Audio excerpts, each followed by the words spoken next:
desde el punto de vista profesional, y veo también el sector empresarial e industrial que están totalmente alineados. Esto es la función. Normalmente un congreso, hay un call for papers, hay un comité científico, etcétera. Pero yo creo más en este tipo de congresos, en los congresos en los que se trata de intentar alinear a todos los agentes que puedan pertenecer a un sector. Pensar que una asociación normalmente trabaja para la gente que está dentro de aquella asociación, pero cuando estamos hablando casi como de un clúster, que yo creo que es lo que se está creando aquí, es algo transversal, y de lo que se trata es de transformar el sector. Hoy, yo creo, os prometemos que hay una cantidad de aportaciones durante el día que son magníficas. Yo creo que vais a disfrutar hoy de lo que se va a enseñar y presentar y debatir. Y os deseo a todos un muy buen congreso, y declaro así el congreso abierto, y la participación de todos vosotros también. Muchísimas gracias. Pues muchísimas gracias, Pedro, por la introducción. Y a mí se me ha hecho una pregunta para contestar que es bastante difícil, porque se me pide una ruta hacia la transformación digital de la construcción y adopción del BIM, y voy a intentar exprimir mi cerebro para poder contestar esto en un tiempo. Bueno, pues la idea es que casi después de haber visto muchísimas experiencias de todo el mundo, la idea era intentar daros una receta secreta. He tenido la oportunidad durante esta semana de probar el quesillo con ron, y seguro que si pido la receta secreta no me la vais a dar, pero intentaré explicaros los ingredientes de una ruta para hacer la transformación digital. La primera pregunta a responder es: ¿realmente estamos en un congreso BIM? Si el BIM es parte o es la misma transformación digital de algo que llamamos sector AECO. Sector AECO significa un sector en donde está la arquitectura, la ingeniería, la construcción, la operación. O sea que ahora ya intentamos ya no hablar del sector solamente de construcción, sino de todos los agentes que participan.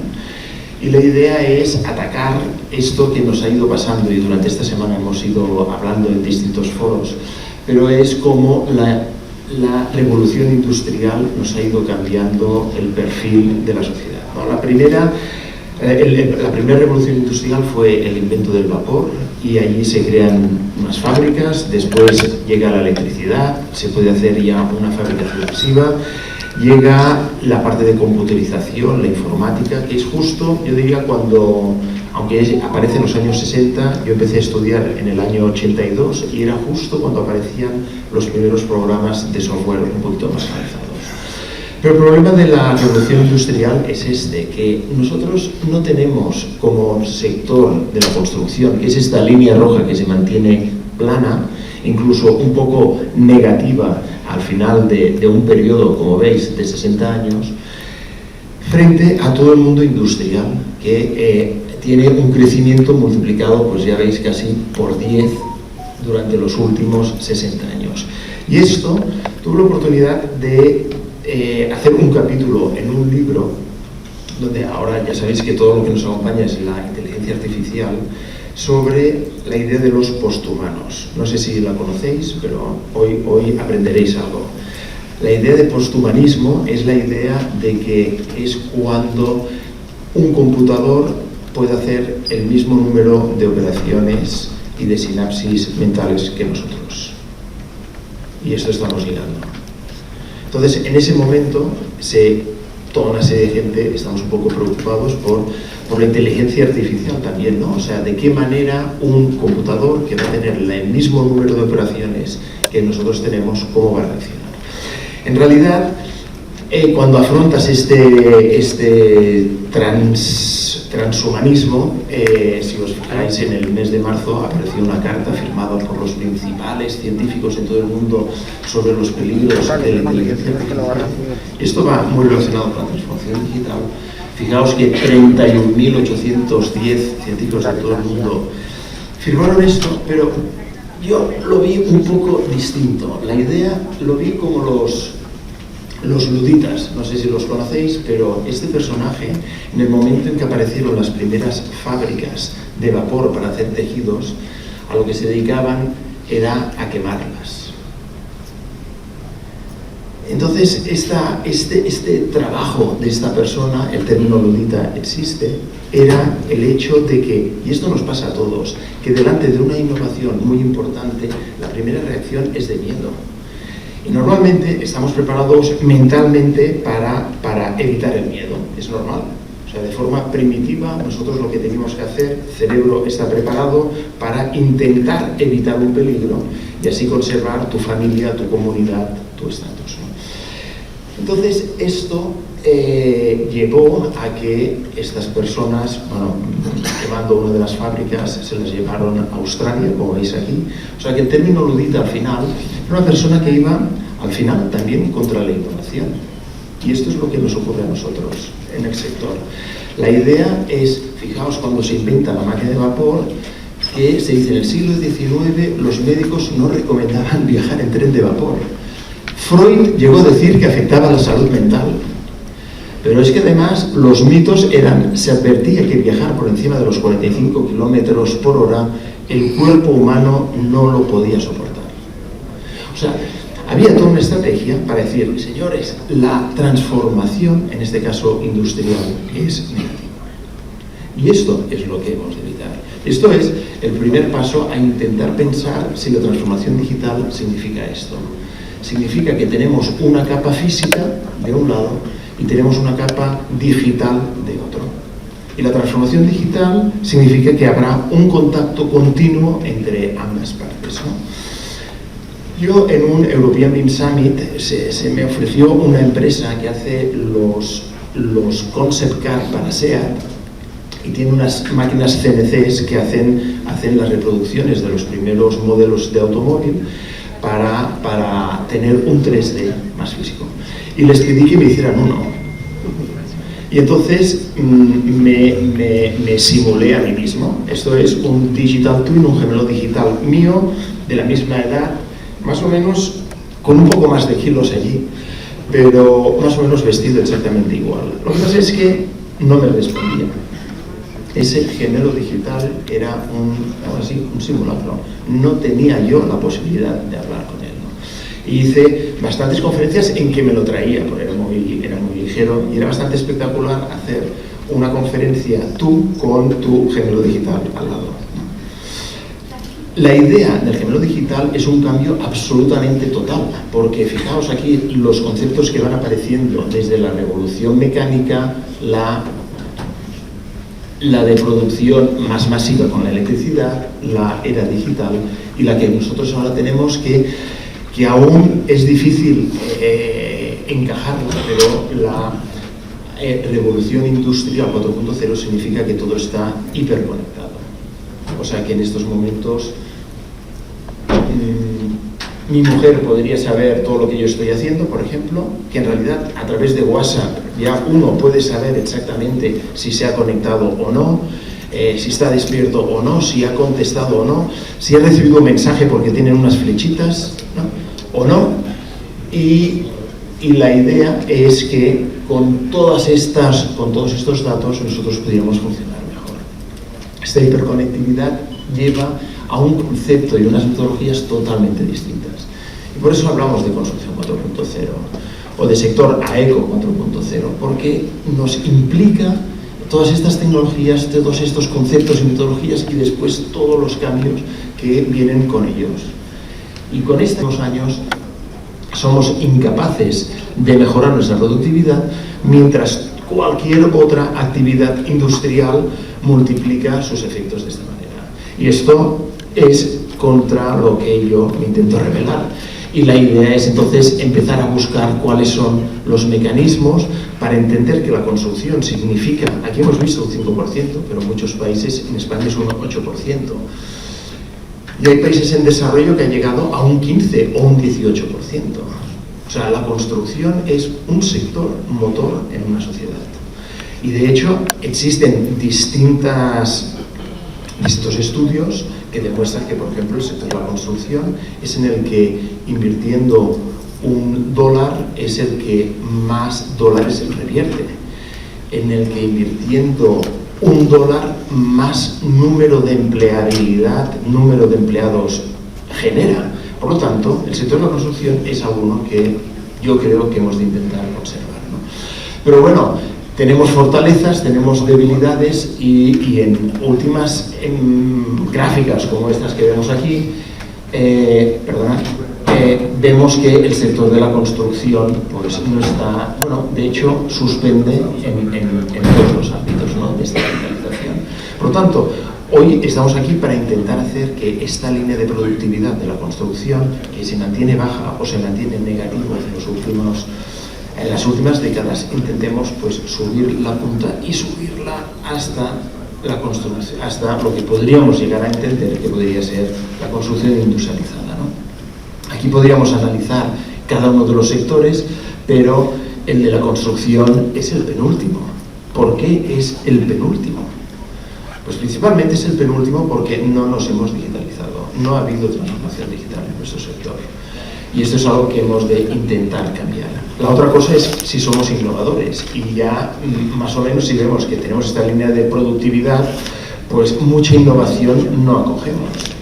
Y esto también significa que deberíamos cambiar un poco nuestra mentalidad en este sentido para intentar hacer, fijaos aquí, atomización de la cadena de valor. Todos estamos separados. Es la primera vez en los últimos años que hablamos del sector AECO y no solamente de la construcción. Gestión por proyectos y cultura conservadora. Claro, hay la típica excusa de que nosotros cada proyecto es distinto, en un lugar distinto, generado por situaciones distintas, etcétera. Pero esto, la industria lo ha superado. No todos tenemos el mismo tamaño de mano, ni la misma capacidad auditiva, y todos tenemos el mismo celular. Por lo tanto, no es un problema, es algo que se ha de estudiar de alguna manera, ¿no? Y en España, para iniciar este proceso, desde la plataforma Tecnología de la Construcción, se empezó a hacer un estudio como este, ¿no? ¿Qué estrategia de transformación digital deberíamos introducir? Y empezamos a identificar todo lo que ocurre en una organización con herramientas digitales, ¿no? Y fijaos, aquí no habla de proyecto, no habla de... No, todo el mundo industrial, todo el mundo, lo que le interesa es la facturación, recursos humanos, gestión, ventas, marketing, producción. Esto es lo que, como los pilares básicos de cualquier empresa. En cambio, en la construcción nos cuesta entender esto. Y por lo tanto, una empresa normalmente adopta una nueva tecnología que le ayuda a ser más rentable y más rentable. En cambio, a nosotros nos cuesta, ¿no? Y fijaos, los números, ¿qué nuevas tecnologías utiliza tu organización? Esto, todo eran constructoras, ingenieros, arquitectos, proveedores, instaladores. Cloud computing, ¿no? El cloud computing, al final, ¿qué es? Pues utilizar Google casi, ¿no? O sea, es utilizar la nube para poder generar algo. Hacemos un pequeño repaso. Big Data. Pues encontrar Big Data en la construcción es bastante complicado, ¿no? Si yo pregunto, y soy arquitecto, pregunto a un arquitecto cuántos materiales distintos tiene una casa unifamiliar, no me sabe contestar. Si le pregunto el número de ladrillos, pues el material que utilizamos en España, ¿no?, que utiliza para una vivienda unifamiliar, y ya no se lo pregunto a un arquitecto, sino a un arquitecto técnico, que es, tenemos una figura que es un arquitecto que está a pie de obra, no lo sabe. Entonces, claro, vas al mundo de la automoción y ellos tienen clarísimo que lo que tienen son 30.000 elementos dentro de un automóvil. Y de lo que se trata es diseñarlos lo mejor posible, ensamblarlos de la forma mejor posible para hacer el mejor producto posible, ¿no? Ya veis, Internet of Things, impresión 3D, inteligencia artificial, robótica, blockchain. Incluso ninguna de las anteriores, el 20%, dice que no utiliza nada. Pues esto este es mi país. Y en medio de una Europa en medio de un cambio brutal, ¿no? Y entonces vamos analizando cada una de las partes. Yo quizá iremos saltando un poco esta cantidad de información, esta cantidad de data que os tenía preparado, pero la tendréis disponible con la presentación. Pero sí que hay una parte en la que el estudio se centra, y son los stoppers. Y los stoppers, nosotros, bueno, hoy he tenido un poco de tiempo Y en béisbol, que es vuestro deporte nacional, y yo en la adolescencia había jugado a béisbol, era muy malo, pero me gustaba mucho. En béisbol se llama campo corto, nunca había oído esta expresión. El shortstopper, ¿no? Parador en corto, para corto, o torpedero, según el país. Shortstop en inglés, que es tal como yo lo había entendido, ¿no? Y es esa persona que está entre primera, segunda, tercera, y que, supongo por el hecho de batear, si eres diestro y no eres zurdo, las pelotas van allí, ¿no? Claro, a mí me gustaría tener aquí a Luis Aparicio, que era vuestro mejor shortstop, para preguntar cuál era su estrategia. Porque en realidad él, como stopper, nosotros lo que hemos de evitar son los stoppers que tenemos en nuestro medio, ¿no? Y Luis era uno de ellos. Tendríamos que descubrir cuál era su filosofía, su manera de colocarse en el territorio para decir, de aquí no pasará nadie, porque hemos de cambiar esta situación desde el punto de vista de la transformación digital, ¿no? Y he encontrado esta fotografía magnífica, ¿no? Cómo él puede evitar a una persona que le atropellaba, y realmente es una manera de entender lo que a nosotros nos pasa. Y el mismo estudio de la Plataforma Tecnológica de la Construcción habla de esto, habla de las barreras, habla de los stoppers, no para ir contra Luis Ávila, sino los efectos de estar, ¿no? de esta sensación, que es lo que a nosotros nos genera ese miedo, ludita, que hablábamos antes, delante de algo nuevo, ¿no?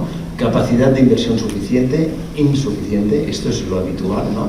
Alguien que le dices de implantar el BIM, no, esto es muy caro, esto es muy costoso. No se ve como una inversión, sino se ve como un gasto, ¿no? Una falta de estrategia, que es de lo que vamos a hablar hoy, una falta de capacidad y agilidad organizacional, recursos humanos, seguridad de información, y un 7% dicen no existen barreras. Me gustaría saber quiénes eran. Pero si vamos un poco más al fondo, veis como los datos, bueno, hay todos los estudios, o sea, esto, hablábamos antes de generar datos desde la Cámara de la Construcción, ¿no? De esta intención de empezar ya a destilar datos de nuestro sector, y aquí pues ya vamos viendo que los problemas que tenemos con los datos, esta descentralización o centralización, esta gestión o análisis de gran cantidad de volúmenes de datos, si esto afecta al modelo de negocio de la construcción o no. Fijaos, largos ciclos de conversión de efectivo, foco en el precio y procesos de licitación pública. Es esto en mi realidad. Algo que nunca he entendido en el sector de la construcción es que siempre se va a buscar lo más económico posible, lo más barato posible. Y tengo unas discusiones constantes con la gente sobre esto, porque además solamente se aplica en el sector de la construcción. Porque nadie va a comer al lugar más económico de todo Caracas. Nadie lleva los zapatos más baratos del mercado. Nadie lleva el móvil, el celular más asequible del mercado. Pero en la construcción, cuando construimos, este es nuestro lema, ¿no? El hecho de que vamos a sacar dinero del proceso, en vez de intentar generar la máxima calidad posible de la forma con un precio justo para esto. La falta de talento, todos estos son stoppers, ¿no? En las barreras más votadas, al final, después de todo este estudio, fijaos, acercamiento conservador a la innovación, o sea que no hay innovación, falta de integración entre los sistemas, competitividad digital, falta de estandarización, que esto también es muy importante, y la falta de personal.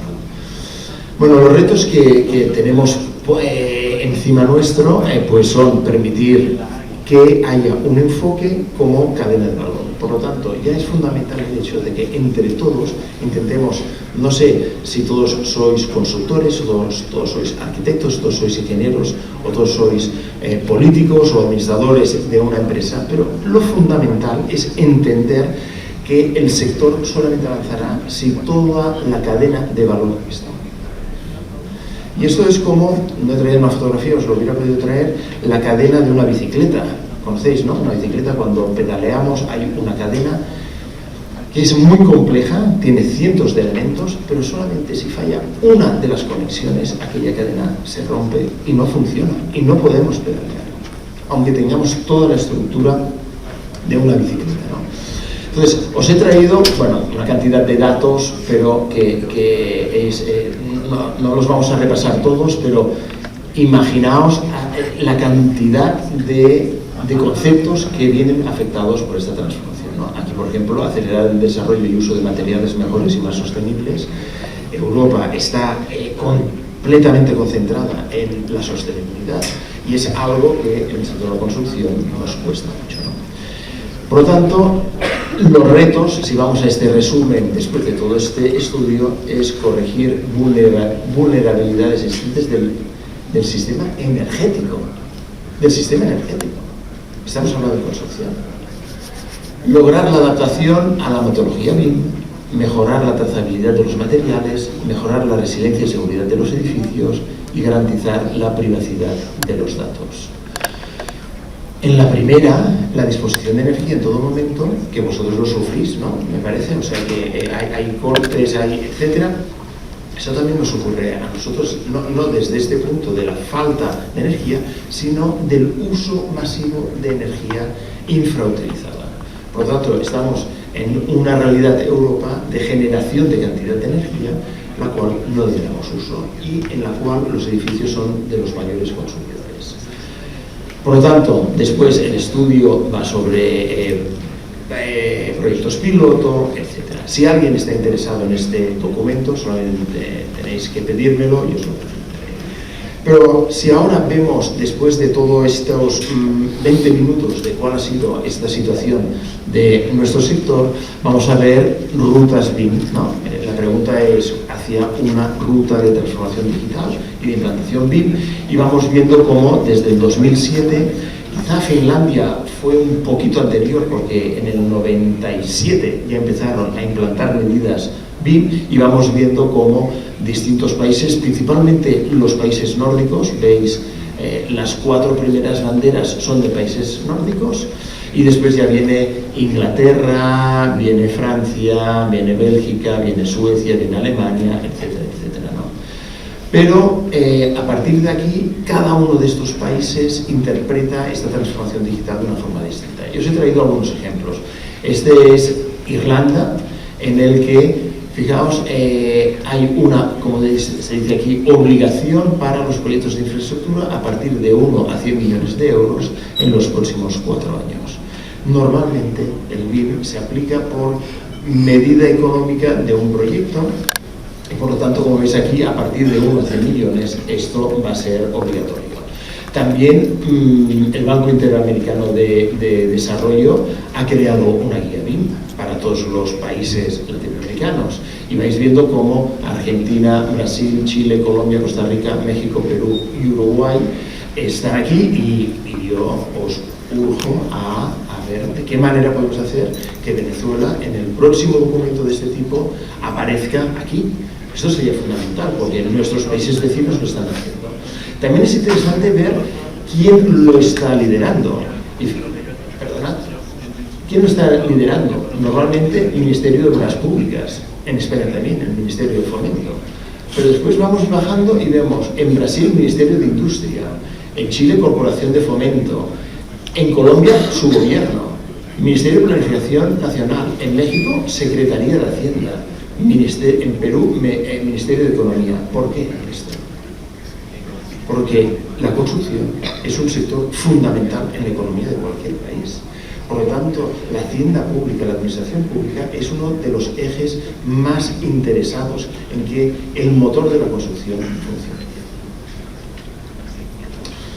Esto es una panorámica, os he traído otro país, este es Francia.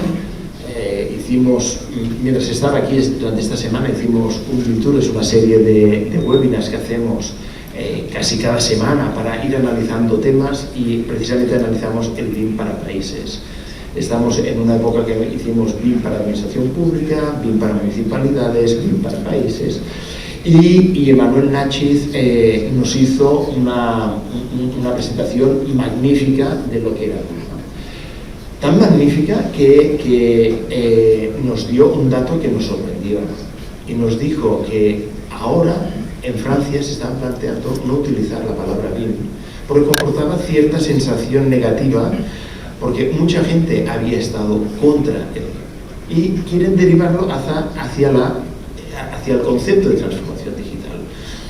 Somos un país vecino a España y en España la sensación es totalmente distinta. La gente empieza a entender qué es BIM y aún ve lejos la transformación digital de todo un proceso, ¿no? Pero fijaos, la cantidad de personajes y entidades que participan en el movimiento BIM en Francia, instituciones, asociaciones, empresas, editores, que sería software, el mundo académico y además proyectos de investigación muy importantes, ¿no? De aquí la importancia también de entender el BIM como algo dirigido al mundo industrial. Y después tienen un factor que ningún otro país ha considerado de esta forma como lo hacen los franceses. Han creado una institución que se llama EduBIM y en un congreso como en el que estamos ahora de 2 días van trabajando las capacitaciones, las habilidades, las competencias, las necesidades que desde el mundo académico y de formación profesional se ve necesario para hacer esta transformación digital. O sea, ellos tienen entendido que el tema de la formación es fundamental, ¿no? Y tienen todo una manera de intentar introducir el BIM en esta formación. Y después hay un paso más que es muy importante, que es la certificación. Para Francia y para muchos países es fundamental saber si yo digo que soy BIM Manager, ¿quién dice que yo soy BIM Manager? Cuando yo digo que soy arquitecto, hay un título universitario, hay un mínimo de horas, hay un mínimo de conocimiento que demuestran que esta persona, que se llama Ignacio Lezama, es arquitecto. Y que, por cierto, me autodenomino ex-arquitecto, porque creo que mi disciplina aún no cumple con aquel precepto de intentar cambiar o ofrecer refugio a toda mi sociedad. Un médico tiene un juramento de Hipócrates, ¿no? Que el primer juramento, ¿cuál es? Pues es de salvar vidas. Y el segundo juramento es intentar prevenir enfermedades. Cuando yo a mis alumnos o también corporaciones con las que hablo y trabajamos les pregunto esto, pues no saben cuál es el primer mandato de su profesión. Pues yo considero que siendo arquitecto mi primer mandato sería ofrecer refugio a toda la gente. Y esto es un problema para mí, porque en la misma Barcelona hay gente sin vivienda. Por lo tanto, me hago llamar ex-arquitecto. Todo el mundo sonríe, pero cuando explico la razón, se ve la importancia de entender que cuando nosotros sabemos BIM, lo podamos demostrar, y esta certificación para Francia y para muchos países es fundamental, ¿no? Bien, ellos tienen un plan BIM 2022 con todos unos ejes, etcétera, que esto lo podéis mirar a posteriori, ¿no? Pero han creado otro tipo de proyecto muy interesante que se llama MINT, que trata ya no solamente del BIM, sino de digitalizar toda Francia, digitalizar todo el territorio francés. Quieren tener digitalizado el país de Francia. ¿Y por qué? Porque una vez digitalizado uno puede operar con estos datos. Y hay experiencias en Noruega, en Irlanda también, muy interesantes de cómo a los niños en educación secundaria se les introduce un juego que se llama Minecraft. No sé si lo conocéis, que es como de cubitos, como si fueran de pequeños ladrillos con los que haces personas más o menos cuadradas, casas cuadradas. Pero los niños a los 8 años en Noruega han de diseñar la casa donde viven con Minecraft. Y además, lo excepcional del proceso es que han de colocar su casa en el mapa Minecraft de Noruega. Han de saber dónde viven y geoposicionar su casa en el territorio noruego digitalizado. Claro, este niño, cuando ya es adolescente o va a la universidad, le has de explicar algo de la importancia de la transformación digital, ¿no? Porque esta persona, esta pequeña personita, ya entiende de qué funciona la transformación digital. Nosotros en España acabamos, este es calentito como documento, porque se aprobó el 29 de junio de este año. Y es el plan BIM, pero fijaos, ¿es el plan BIM de qué? Es el plan BIM de la contratación pública. Ahora, a mí lo que me hubiera gustado es haber borrado el subtítulo y que fuera plan BIM para todo. Y resulta que es para la contratación pública. ¿Y por qué? Porque el gobierno español lo que entiende que es que puede aportar esta transformación digital a través de la contratación pública. Si yo te pido que hagas como arquitecto ingeniero este proyecto en BIM y pido al constructor que tenga un BIM manager en la obra y esté utilizando este procedimiento, esta metodología, después de este proceso, podré gestionar de alguna manera todo lo construido en el futuro, en los años futuros, ¿no? Y entonces, bueno, aquí os doy referencias del mismo modelo en el Reino Unido, el modelo de punto de adopción de Bilal Shukar, que es uno de los expertos en crear algo que se llama un estudio de macroadopción BIM. Cuando hacemos una ruta de transformación digital, ¿de qué manera podemos medir si estamos avanzados o no? Y fijaos, lo divide en integración, colaboración, modelización, tecnología, proceso, policies, que sería normativa. No entraremos en esto, porque esto es un paper académico que se ha hecho famoso en todo el mundo, marca unos niveles de madurez en cada una de las áreas y al final, haciendo un pequeño estudio y colocando un color en cada una de estas bolitas, respondiendo a cómo va cada uno de los sectores, respondiendo a cada una de las necesidades, se genera todo un diagrama que permite comparar un país con otro, o un proceso de macroadopción de BIM con otro. Hay dinámicas distintas. Nosotros normalmente hablamos de dinámica top-down, o sea, una persona decide que se implanta BIM y ya está. Middle-in, que significaría que una persona de un departamento, de una empresa, decide vamos a implantar BIM y ha de luchar contra el de arriba y contra los de abajo. Y hay la metodología bottom-up, que es la metodología, por ejemplo, es la utilizada en Alemania, en la que todos los gremios, asociaciones de construcciones, etcétera, deciden aplicar al gobierno, pedirle, me parece que fueron 20 millones de euros para hacer 5 programas pilotos en 5 sectores distintos, aprender de esto y planificar la posterior implantación de BIM en cada uno de los sectores. Esto es interesante porque al final nos da un cuadro de este tipo para ver si lo estamos haciendo bien o no. Se me está terminando el tiempo, pero aquí vamos viendo cómo distintas rutas se van aplicando, ¿no? Podríamos hablar de Finlandia, de Singapur, de México, porque México es el único país que no utiliza el término BIM, sino utiliza el término MIC, modelado de la información de la construcción. Es el único país que se ha atrevido a castellanizar el concepto, ¿no? Y es curioso, también los franceses no hablan de transformación digital, sino de transformación numérique, o sea que es interesante ver esta manera de enfocarlo, ¿no? Entonces, algo que recomendaría es empezar por saber dónde estamos, cuál es nuestra madurez en BIM y consultar a cada uno de nosotros, a cada uno de los sectores para saber, oye, si estamos bien posicionados o no. Esto España lo hizo en el 2018, después en el 2019 y ahora en el 2023, 2024 se va a volver a hacer, ¿no? ¿Y qué es lo que se trata de hacer? Es tratar de identificar todo el sector para empezar a certificar. Y esta certificación es fundamental. Y desde aquí, bueno, he tenido la suerte de participar en la creación y en la gestión y en la continuidad de esta agencia de certificación profesional que lanzan los colegios de arquitectos e ingenieros, pues nosotros lo tenemos separado en España, para ver de qué manera esta certificación de cada persona se puede hacer, ¿no?